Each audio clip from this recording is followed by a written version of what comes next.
Close your eyes and let the world of the present dissolve into a soft gray haze. We are traveling back, far beyond the sound of engines and the glow of screens, to a quiet morning in February 1732. Imagine a small house in Westmoreland County, Virginia, nestled near the banks of the Potomac River. The air is crisp and cold, smelling of damp cedar and the faint, sweet scent of wood smoke drifting from a stone chimney. Inside, the world is hushed. There is only the rhythmic creak-creak of a wooden cradle and the soft sigh of the wind through the eaves. George is born into a world that moves at the speed of a walking horse. As a baby, his world is defined by the crackle of the hearth and the gentle, melodic humming of his mother Mary. The fire casts long, dancing shadows across the hand-hewn timber walls. Outside, the great river flows a vast, silver ribbon of water that never hurries. It moves with a steady, ancient pulse, carrying the secrets of the mountains down to the sea. This rhythm, the slow, inevitable flow of the river, becomes the heartbeat of the boy's life. He grows up watching the mist rise from the water at dawn, a thick white blanket that softens the edges of the world. Everything is muted. Everything is still. As he takes his first steps on the red Virginia soil, he feels the coolness of the earth between his toes. He learns the language of the trees, the deep groan of the oaks in a storm, and the silvery whisper of the poplars in a summer breeze. There is no rush to grow. Time is measured by the lengthening of shadows across the porch and the changing color of the tobacco leaves in the fields. Imagine him sitting on the riverbank, tossing a small stone into the water and watching the ripples spread out wider and wider until they disappear into the stillness. This is the beginning of a long, steady journey. A journey of a boy who breathes in sync with the wilderness, learning the patience of the forest before he ever learns the weight of a sword. By the time George reaches his 16th year, he has grown tall and steady, like one of the young hickory trees in his father's woods. Imagine him now, stepping into the deep emerald silence of the Blue Ridge Mountains. He is a surveyor, a seeker of order in the untamed wild. In his hands, he carries a heavy brass compass and a long iron surveying chain. The chain has a sound of its own, rhythmic, metallic clink-clink-clink as it stretches across the mossy floor of the forest. The forest is a cathedral of ancient light. George moves through it with a quiet focus. He steps over fallen logs upholstered in thick velvet moss. He listens to the distant drum of a woodpecker, a steady tap-tap-tap that echoes through the stillness. His task is to draw lines upon the earth, to turn the chaos of the wilderness into maps and boundaries. But as he works, the wilderness begins to map him. He learns to sleep on the hard ground, wrapped in a thick wool blanket, with the scent of damp pine needles as his pillow. He watches the campfire die down to a soft, pulsing orange glow, the embers winking out like falling stars. The mountains are vast and indifferent. They teach him the beauty of silence.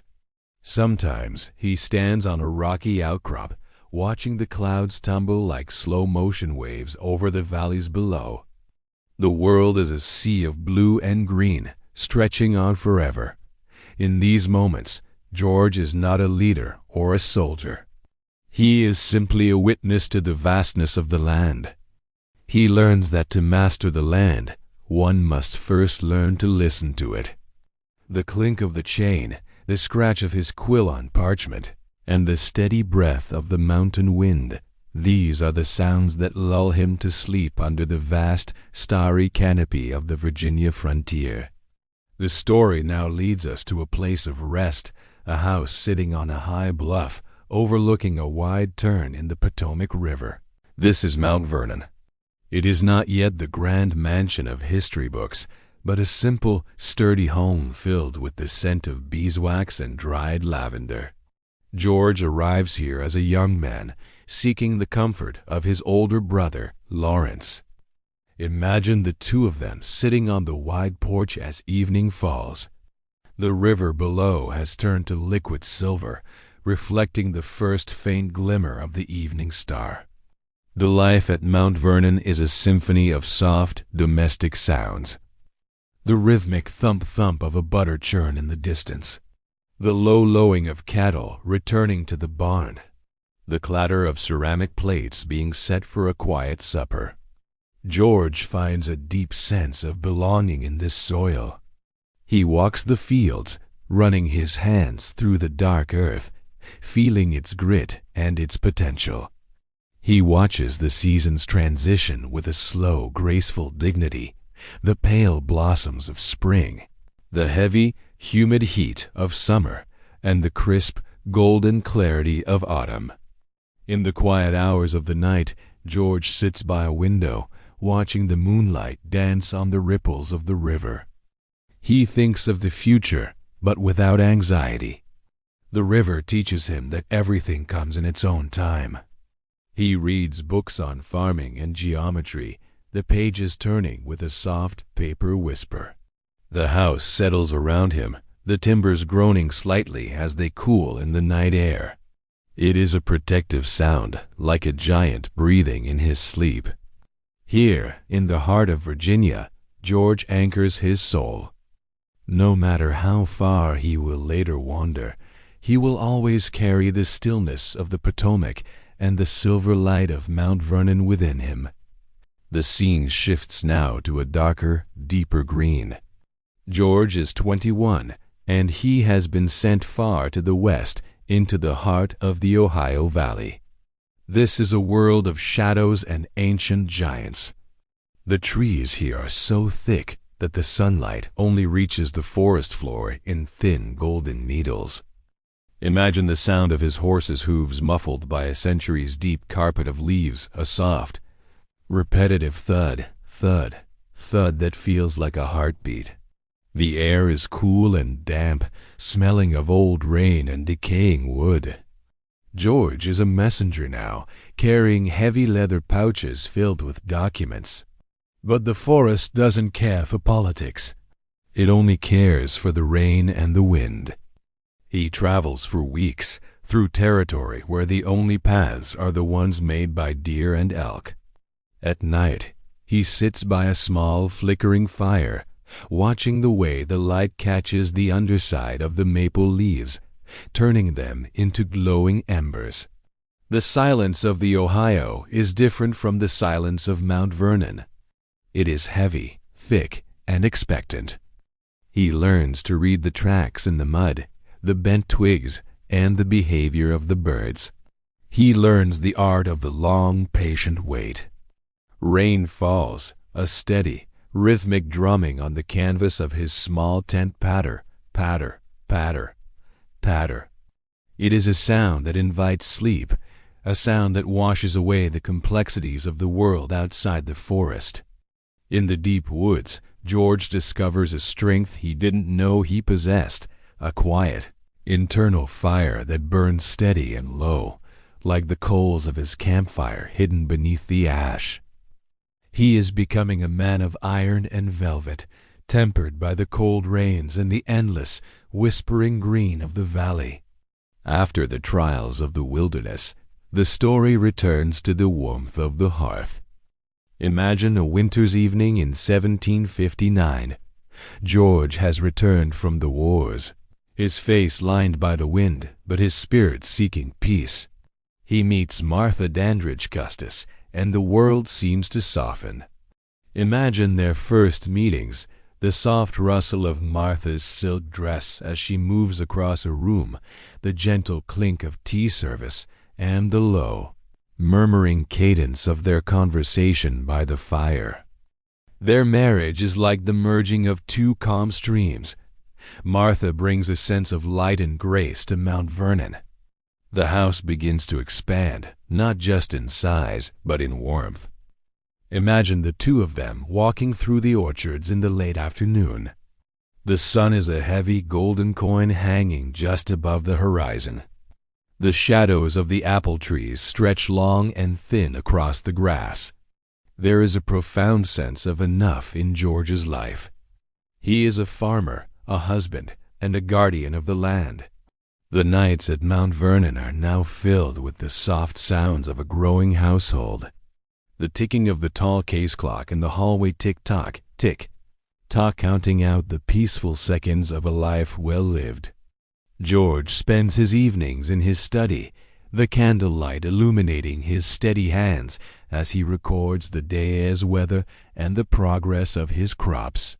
The world outside is beginning to stir with the winds of revolution, but here, inside the thick walls of his home, there is only the scent of dried tobacco, the warmth of the fire, and the steady, comforting presence of the woman he loves. He drifts to sleep each night to the sound of the Potomac, its waters still flowing, still whispering, still promising that even the greatest storms must eventually give way to a quiet morning. Imagine the transition from the sun-drenched fields of the farm to the cool, dimly lit halls of the Virginia House of Burgesses. The air here smells of aged parchment, floor wax, and the faint, lingering scent of tea. George sits among his peers, a man of quiet presence. He is not the one who speaks the most, nor the loudest. He is the one who listens. Imagine the sound of a quill scratching slowly across paper in a silent room scritch, scritch, scritch, as he takes notes on the grievances of the colonies. The tension in the air is not sharp. It is like the low, distant rumble of thunder on a summer afternoon, barely audible, yet felt in the bones. George watches the light shift across the wood-paneled walls. He hears the rhythmic tapping of a gavel, a sound that signals order in a time of growing uncertainty. Outside the windows, the world of Williamsburg moves slowly, the gentle clip-clop of a passing carriage, the distant call of a street vendor. George feels the weight of responsibility beginning to settle on his shoulders, not as a sudden burden, but as a slow accumulation of snow on a sturdy branch. He returns to his lodgings at night, the floorboards creaking softly under his steady weight. He blows out his candle, watching the thin ribbon of smoke curl and vanish into the dark. In the stillness, he realizes that the peace he loves at Mount Vernon is tied to the fate of the land itself. He falls asleep to the rhythm of his own steady breathing, a man preparing his heart for a storm he did not seek, but will not avoid.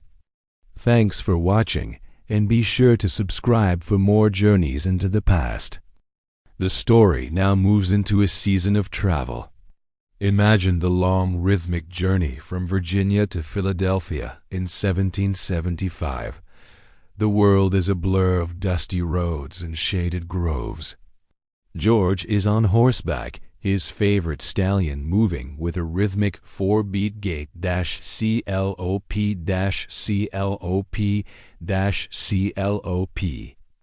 The movement is hypnotic.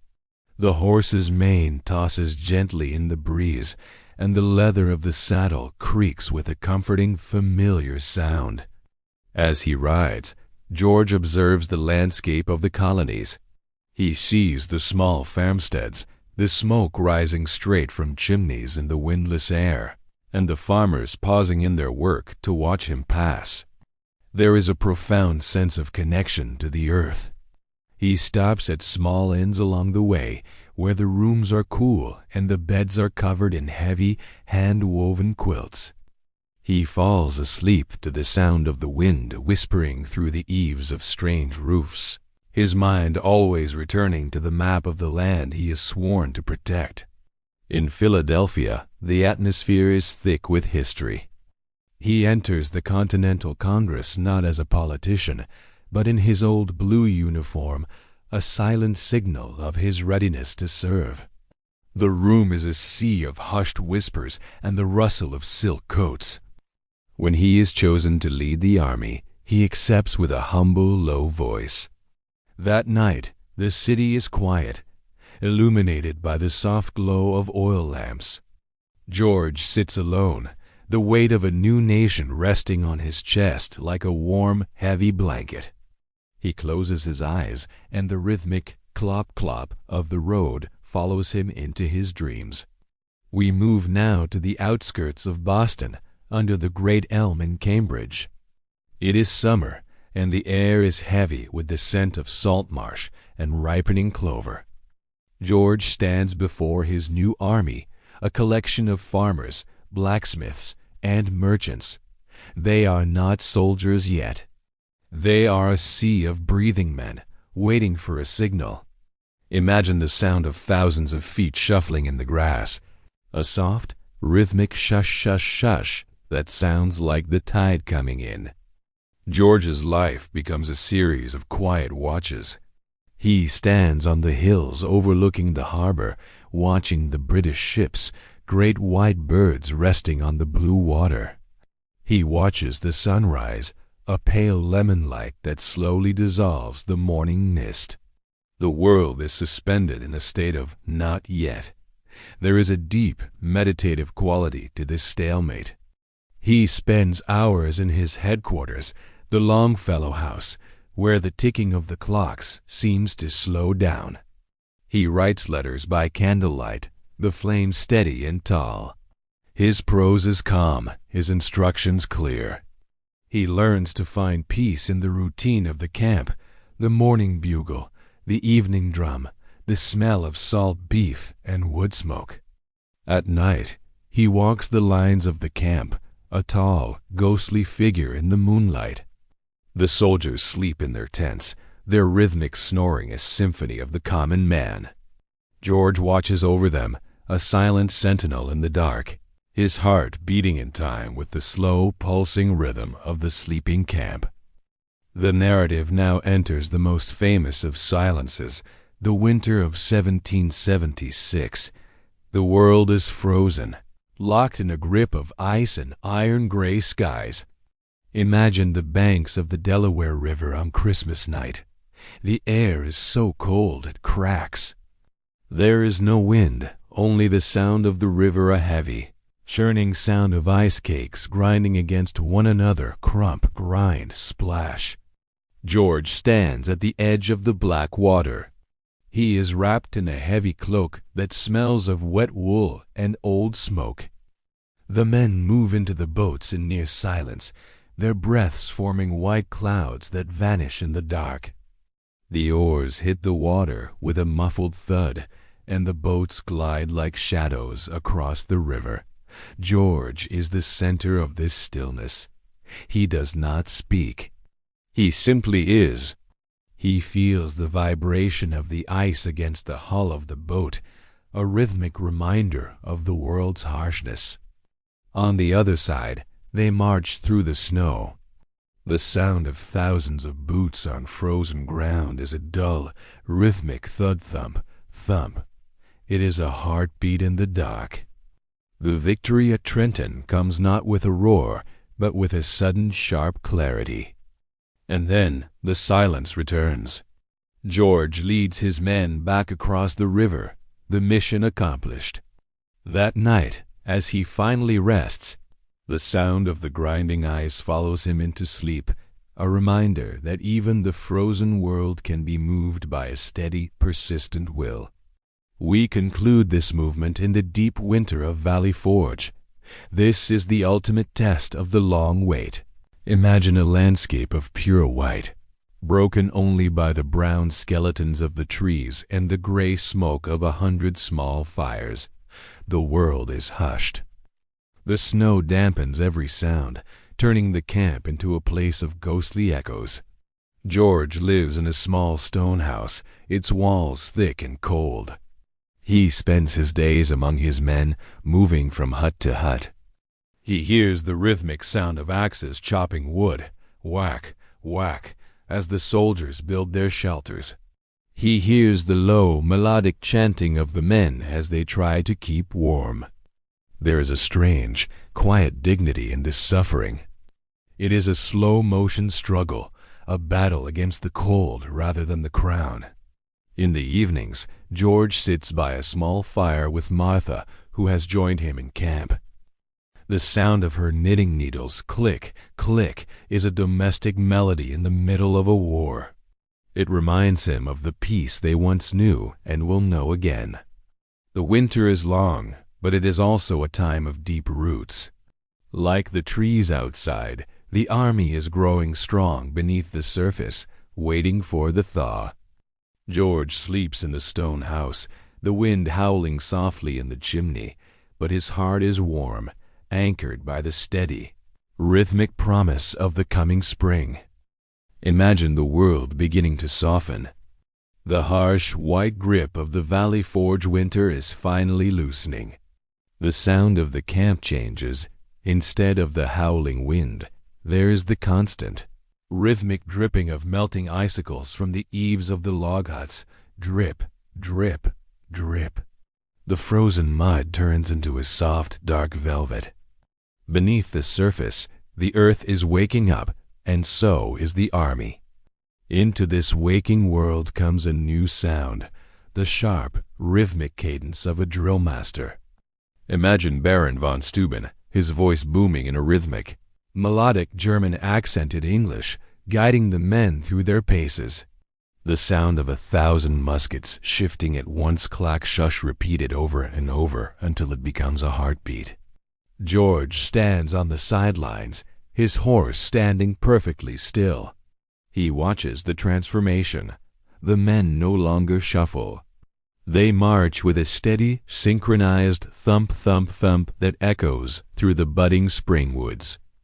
As the sun sets, casting long, amber shadows through the thinning trees, George feels a profound sense of order emerging from chaos. The rhythmic drilling has created a collective soul. That night, he sits in his headquarters, the windows cracked open to let in the scent of damp earth and blooming dogwood.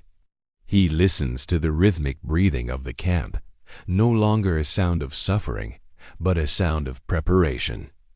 He falls asleep to the steady pulse of a professional army, a force that moves with the inevitability of the coming summer. The story shifts now to the south. Imagine the air becoming thick, heavy, and sweet with the scent of jasmine and pine resin. The cool greens of the north give way to the humid golden haze of the Carolinas and Virginia. George is moving again, his journey a long, rhythmic march through the heart of the colonies. The dust of the road rises in slow, swirling clouds, coating his blue coat in a fine gray powder. The rhythm of the march is hypnotic. The steady clop-clop of the horses, the rhythmic creak of the wagon wheels, and the low, constant humming of the cicadas in the trees. It is a world of heat and shadows. George leads his men through cypress swamps, where the water is as black as ink and the moss hangs from the trees like long gray beards. The only sound is the rhythmic splash of hooves in the shallow water and the distant, mournful call of a swamp owl. In the midday heat, the world seems to stand still. George pauses under the shade of a massive live oak, its branches stretching out like protective arms. He feels the humid weight of the air, a physical presence that demands patience. He is waiting for the right moment, for the French fleet, for the alignment of the stars. He finds peace in this waiting. As the evening sun paints the sky in bruised purples and deep oranges, he rests in a small tent, the rhythmic song of the crickets lulling him into a deep, heavy sleep, the dust of the road settling quietly on the earth outside. We arrive now at the shores of the Chesapeake Bay.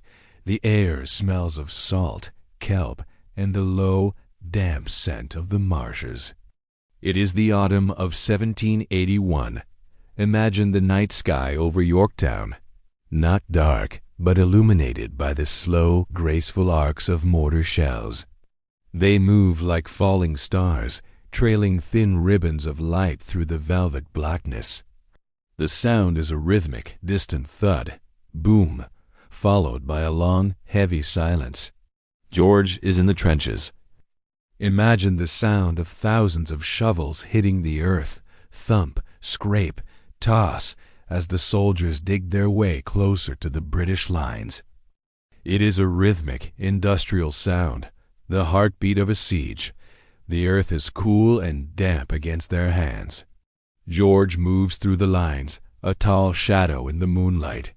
He watches the French fleet on the horizon, their white sails gleaming like ghosts against the dark water. The world is a perfect machine of movement and stillness.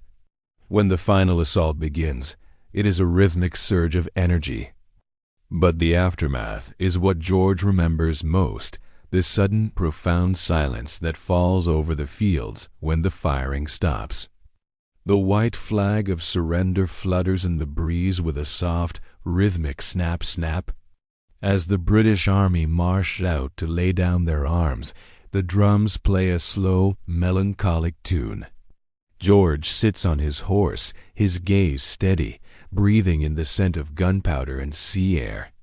That night, for the first time in many years, the weight of the war begins to lift, replaced by the slow, rhythmic promise of a world at peace. The war is over, but the world is not yet still.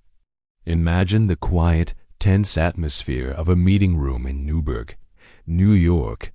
The air is thick with the scent of wood smoke and the restless energy of officers who have not been paid. There is a whisper of mutiny, a low rhythmic grumble that threatens to undo everything. George enters the room. He is older now. His hair is silvered and his movements are slower, more deliberate. He begins to read a letter, but the words are a blur. He reaches into his pocket and pulls out a pair of spectacles, a new, private vulnerability. He says, in a voice as soft as a falling leaf, "Gentlemen, you will permit me to put on my spectacles, for I have not only grown gray but almost blind in the service of my country." The room falls into a sudden, aching silence. The only sound is the soft click of the glasses against his nose and the rhythmic, heavy breathing of men moved to tears. In that moment of quietness, the rebellion vanishes. George has led them not with a sword, but with the simple, rhythmic honesty of a man who has given his all. A few months later, he stands before Congress in Annapolis. He resigns his commission, his voice steady and low. He hands back his authority with a rhythmic grace, a gesture that echoes through the halls of history. He is no longer a general. He is once again a citizen of the soil. He leaves the hall, the sound of his own footsteps on the wooden floor, a rhythmic hum. Hum, hum, as he turns his horse back toward the Potomac. The story returns to where it began, the white columns of Mount Vernon. It is the winter of 1783. Imagine the sound of the front door closing behind George, a solid, rhythmic thud that signals the end of an era. The house is quiet, filled with the scent of cedar and dried roses. Martha is there, her presence a warm, steady light in the winter dusk. George returns to the rhythms of the farm. He wakes before the sun, watching the mist dance over the river. He spends his days walking the fields, his boots making a rhythmic crunch on the frost-covered grass. He is obsessed with the cycle of the earth.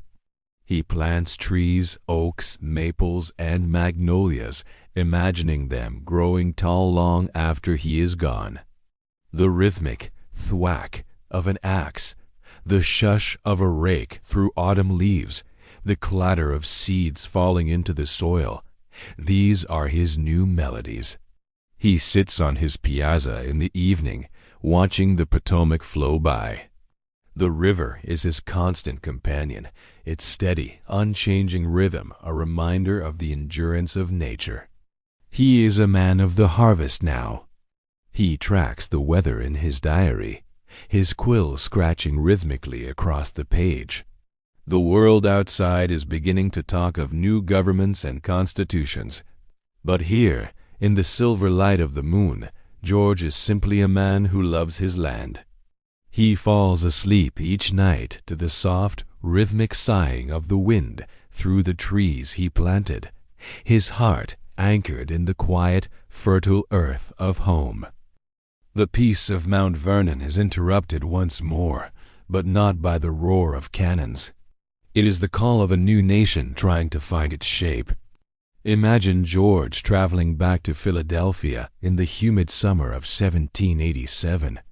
He enters the Independence Hall, where the air is thick with the scent of old wood and the collective breath of 55 men. The room is a sea of hushed debates, the rhythmic thump-thump of walking sticks on the floorboards, and the constant soft rustle of parchment. George sits in a high-backed chair, the rising sun chair, presiding over the Constitutional Convention. He rarely speaks. His presence is like a great anchor in a choppy sea. He listens to the rhythmic pulse of the arguments, the ebb and flow of ideas. Outside, the city of Philadelphia hums with the sound of carriage wheels on cobblestones clack-clack. Clack-clack, a repetitive, hypnotic sound that underscores the weight of the work being done inside. As the weeks turn into months, a new framework for a country is born. At the end, George watches as the delegates step forward to sign the document. The rhythmic scratching of the quills is the only sound in the room. He looks at the sun carved into the back of his chair and wonders if it is rising or setting. He feels a deep, quiet satisfaction. That night, the city is still, and George sleeps with the rhythmic assurance that the foundation is finally laid, solid and true, like the stones of his own home. Imagine a long, slow journey from Virginia to New York City in April 1789. George is now the president-elect, but he travels with a heavy heart, leaving his beloved vine and fig tree. The road is lined with people. Imagine the sound of thousands of voices not shouting, but murmuring in a low rhythmic wave of respect. Every town he passes through offers a steady beat of drums and the soft petal fall of flowers strewn in his path. As he crosses the water to Manhattan on a grand barge, the oars hit the waves in a perfect, synchronized rhythm splash, pull, lift. Splash, pull, lift. The harbor is a forest of masts, and the air is filled with the rhythmic pealing of church bells. George stands at the bow, his gaze fixed on the horizon. He feels the immense weight of being the first. Everything he does will be a rhythmic pattern for those who follow. On the day of his inauguration, he stands on the balcony of Federal Hall. The air is cool and clear. He places his hand on a Bible, and his voice, when he speaks the oath, is a low, steady vibration that carries through the silent crowd. I do solemnly swear. The words are measured, deliberate. Afterward, as the cannons fire a rhythmic salute in the distance, George feels a profound sense of duty. He retires to his new home, the ticking of the clock in the hallway a constant reminder that his time now belongs to the world. The presidency is a world of ritual and rhythmic repetition. Imagine George sitting in his study in Philadelphia, the new temporary capital. The room is filled with the scent of ink, leather-bound books, and the faint, sweet smell of the tobacco he still grows at home. His days are a cadence of meetings, the rhythmic arrival of his cabinet, the clink of teacups during formal levees, and the steady, quiet march of clerks delivering papers. He moves through the complexities of state with the same patience he used to survey the wilderness. When the world outside grows loud with partisan shouting, George remains a silent center. He finds solace in his morning rides. Imagine him at dawn, his horse's hooves muffled by the damp grass of the city's outskirts. The rhythmic thud-thud of the horse's gallop is his meditation, a way to clear the fog of politics from his mind. He writes his farewell address, a long rhythmic letter to the people he loves. He speaks of unity and the steady, slow growth of a young republic. He is tired now. The iron in his frame is softening with age. He counts the months until he can return to the Potomac. The nights in the presidential mansion are quiet, the city sleeping outside, while George listens to the rhythmic creak of the house, dreaming of the white columns and the silver river that wait for him in the south. Finally, the weight is lifted. In March 1797, George Washington becomes a private citizen once again. Imagine the journey back to Mount Vernon, the road familiar and welcoming. The air grows warmer as he moves south, smelling of home. When he finally pulls up to the circular drive of his estate, the sound of the gravel under the wheels is a song of homecoming crunch, crunch. He is a farmer again. He spends his days on horseback, covering 15 miles a day to oversee his 5 farms. He loves the rhythmic cycles of the distillery, the hiss of the steam, and the slow drip of the rye. He watches the wheat sway in the wind, a golden ocean moving in a rhythmic, undulating wave. There is a deep, resonant peace in this return to the earth. He is no longer the president or the general. He is simply George, a man who finds God in the seeds and the seasons. The evenings are spent on the piazza with Martha. They watch the fireflies dance in the tall grass, their tiny lights pulsing in a slow, rhythmic rhythm. The river flows by wider and deeper than he remembered. He feels a sense of completion. The country is moving on its own now, a steady heartbeat he helped start. He sits in his library, the candlelight flickering on the walls, and feels the long, slow shadows of the evening closing in. A comfortable blanket for a man who has finished his work.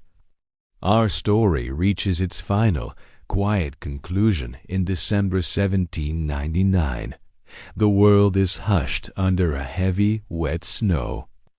George has spent the day out in the fields, the cold rain turning to ice on his coat. He returns to the house, his breath a white mist in the air. A fever takes hold, but he meets it with the same steady, rhythmic courage he showed at Valley Forge. He lies in his bed, the heavy 4-poster wood echoing the strength of the oaks he loved. The room is quiet, save for the crackle of the fire and the rhythmic, labored breathing of a man at the end of a long journey. Martha sits by his side, her hand in his. He looks at his watch one last time, a rhythmic ticking that has measured his life from the surveyor's chain to the seat of power. "It is well," he whispers, his voice a soft, final breath. The light fades. The great man is still. But the river, the Potomac he watched every morning, continues to flow. Imagine the water moving in the dark, a steady, ancient rhythm that carries his legacy down to the sea. The trees he planted continue to grow, their leaves whispering in the wind. The nation he built continues to breathe. George Washington is at rest, his life a steady, rhythmic heartbeat that still pulses through the soil and the spirit of the land. Sleep now, knowing the river is flowing, the stars are watching, and the peace of the hills is eternal.